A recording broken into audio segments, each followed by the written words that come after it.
IPA kelas 9 bab 2 Perkembangbiakan tumbuhan dan hewan. Bagian kedua, Perkembangbiakan hewan. Bersama saya Elisa SSD, guru SMP Negeri 1 Tebing Tinggi Kabupaten sedang belajar. Kompetensi dasar 3.2 Menganalisis sistem perkembangbiakan pada tumbuhan dan hewan serta penerapan teknologi pada sistem reproduksi tumbuhan dan hewan. Tujuan 1. Melalui pembelajaran discovery learning, siswa dapat menganalisis sistem perkembangbiakan hewan dengan benar. 2. Melalui pembelajaran discovery learning, siswa dapat menganalisis penerapan teknologi pada sistem reproduksi hewan dengan tepat. Perkembangbiakan hewan. 1. Reproduksi aseksual pada hewan. Reproduksi aseksual hewan ada 3, yaitu tunas, fragmentasi, dan partenogenesis. Tunas adalah reproduksi aseksual dengan membentuk tunas seperti pada tumbuhan. Contohnya kelompok Porifera, Solentrata, dan Hydra sp. Nah, inilah contoh pembentukan tunas pada hidra.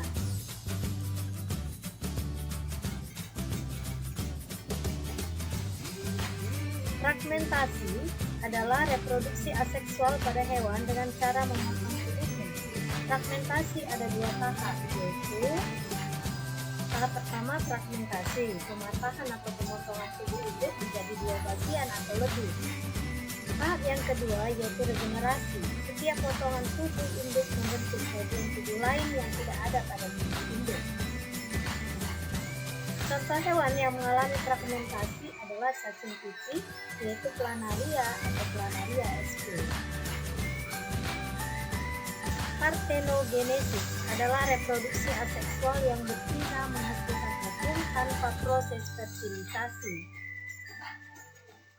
Contohnya lebah, semut, kutu daun, dan kutu air. Pada lebah, ovum yang dibuahi akan tumbuh menjadi lebah betina atau steril.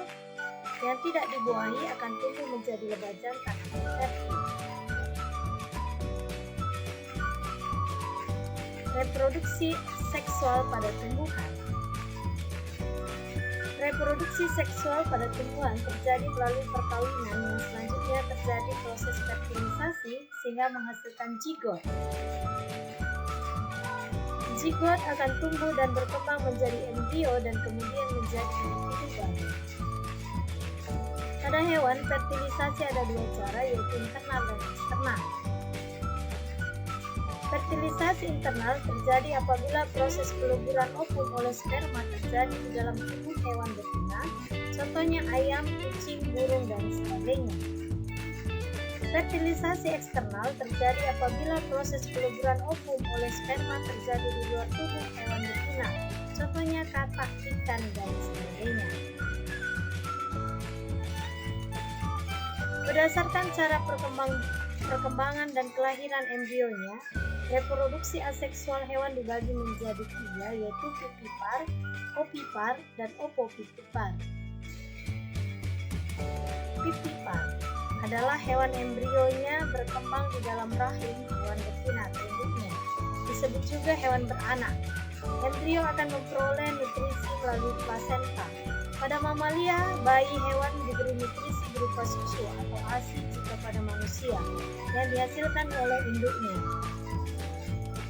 Contoh hewan vivipar, sapi, Bos taurus, kambing atau Capra aegabrus, kuda Egus palabus, kucing Felis catus, dan sebagainya. Ovipar adalah hewan yang embrionya berkembang di dalam telur. Disebut juga hewan bertelur. Telur ini dikeluarkan dari tubuh hewan betina dan dilengkapi oleh cangkang.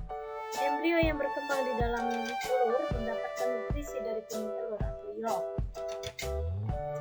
Contohnya hewan ovipar yaitu burung, ayam, galus, katak atau ranespe, penyu atau Selinia midas.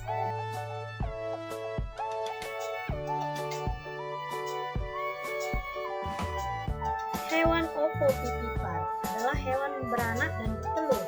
Embrio hewan ovovivípar berkembang di dalam telur, namun telur tidak dikeluarkan dari tubuh hewan betina, melainkan hanya embrionya saja atau anaknya yang dilahirkan. Contohnya kadal atau Moboya multifasciata dan beberapa jenis ular. Pada siklus hewan yang diawali dengan bertelur, ketika telurnya menetas hingga menjadi dewasa bentuknya berubah. Hal ini disebut metamorfosis.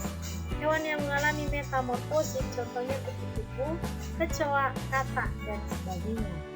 Nah, ini contoh metamorfosis pada katak mulai dari telur, kecebong, berudu, katak muda, dan katak dewasa. Teknologi reproduksi pada hewan. Yang pertama adalah inseminasi buatan atau IB, disebut juga kawin suntik. Hal ini karena IB adalah proses memasukkan cairan sperma sapi jantan unggul ke dalam saluran reproduksi sapi betina menggunakan alat seperti suntikan. IB memiliki manfaat yaitu efisiensi waktu, efisiensi biaya, dan memperbaiki kualitas anakan sapi.